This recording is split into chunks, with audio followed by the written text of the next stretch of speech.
Assalamualaikum warahmatullahi wabarakatuh. Berdoa adalah salah satu bentuk peribadatan yang seharusnya hanya dipersembahkan kepada Allah Subhanahu wa Ta'ala. Allah Ta'ala berfirman, "Berdoalah kepada Tuhanmu dengan berendah diri dan suara yang lembut. Sesungguhnya Allah tidak menyukai orang-orang yang melampaui batas." Quran Surat Al-A'raf ayat 55. Berdoa sebagaimana ibadah yang lainnya juga memiliki adab dan tata krama yang penting untuk diperhatikan. Karena jika tidak, doa tersebut terancam untuk ditolak dan pelakunya dapat tergolong bersikap berlebih-lebihan dalam berdoa yang tidak dianjurkan dalam agama Islam. Maka berdoalah sesuai yang diajarkan oleh Rasulullah SAW. Lalu doa apa saja yang diajarkan oleh Rasulullah?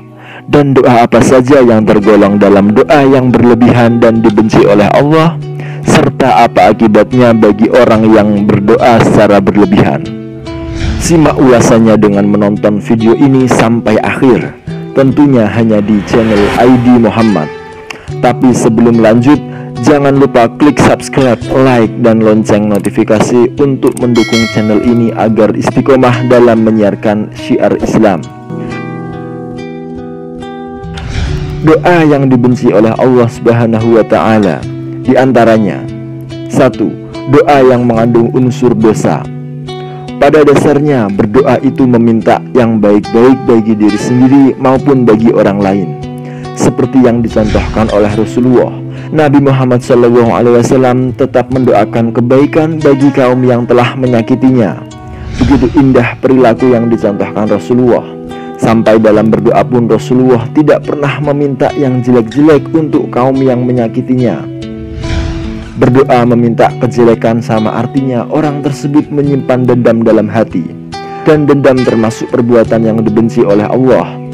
Dan janganlah berdoa yang mengandung unsur berdosa, termasuk doa meminta sesuatu yang haram atau menuju yang haram. Contohnya, berdoa meminta HP agar bisa menonton tontonan maksiat, itu diharamkan. Maka dari itu, berdoalah yang baik-baik hanya kepada Allah, bukan yang lain, apalagi kesyirikan kepada Allah Ta'ala. Karena syirik adalah kedoliman terbesar, sedangkan doa adalah ibadah. Allah berfirman, "Sesungguhnya syirik, mempersekutukan Allah, adalah benar-benar kedoliman yang besar." Quran Surat Luqman ayat 13. Doa yang bertentangan dengan nas-nas syar'i. Dalam Islam diajarkan adab dan etika dalam berdoa, termasuk berpedoman dengan nas, yaitu berupa Al-Quran dan hadis. Apa yang sudah tercatat dalam Al-Quran dan hadis itu merupakan tatanan hukum dan aturan dalam Islam. Kita tidak boleh menentang apa yang sudah tercatat dalam nas, baik itu Al-Quran maupun hadis.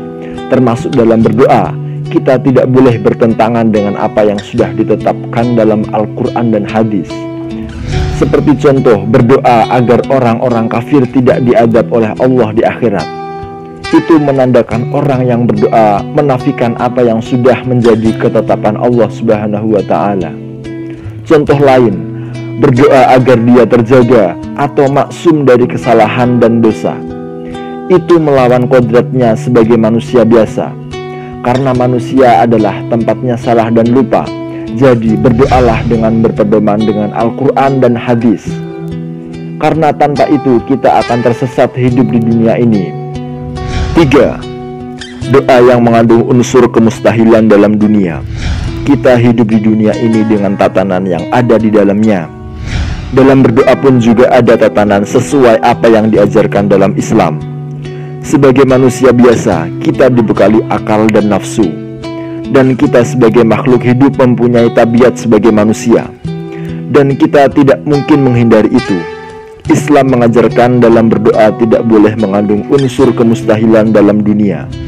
Misalnya, berdoa agar diangkat kebutuhannya terhadap makanan, minuman, tidur, dan sejenisnya. Karena itu adalah tabiat kita sebagai manusia. Mustahil jika kita tanpa itu. Boleh berdoa sebanyak-banyaknya asalkan tidak yang mustahil melawan kodrat manusia. 4. Doa dalam keadaan hati lalai atau ragu akan kekuasaan Allah. Dalam berdoa dibutuhkan keikhlasan agar doa kita cepat terkabul. Tidak dianjurkan dalam Islam berdoa dalam keadaan hati lalai akan keagungan Allah. Sama halnya berdoa asal ucap seolah meremehkan doa. Di samping itu, kita dalam berdoa haruslah yakin bahwa Allah akan mengabulkan doa kita.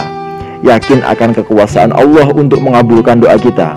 Allah akan memberi lebih banyak karunia dan keutamaan daripada apa yang kita minta.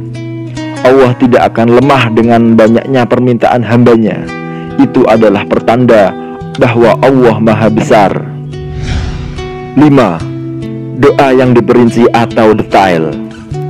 Ulama sepakat bahwa merinci doa itu termasuk salah satu berlebih-lebihan dalam berdoa. Contoh doa terperinci: Ya Allah, berikanlah kepadaku televisi berwarna dengan merek ini, tipe ini, ukuran ini. Berdoa seharusnya dengan kalimat yang singkat namun memiliki arti yang bermakna. Doa terbaik adalah doa yang jawami'ul kalim, yang singkat tetapi persyaratan makna, seperti doa-doa yang dicontohkan dalam Al-Quran dan yang dicontohkan oleh Nabi Muhammad SAW. Demikian ulasan yang dapat kami sampaikan. Semoga bermanfaat. Terima kasih sudah menyimak video ini. Sampai jumpa di video menarik selanjutnya. Wassalamualaikum warahmatullahi wabarakatuh.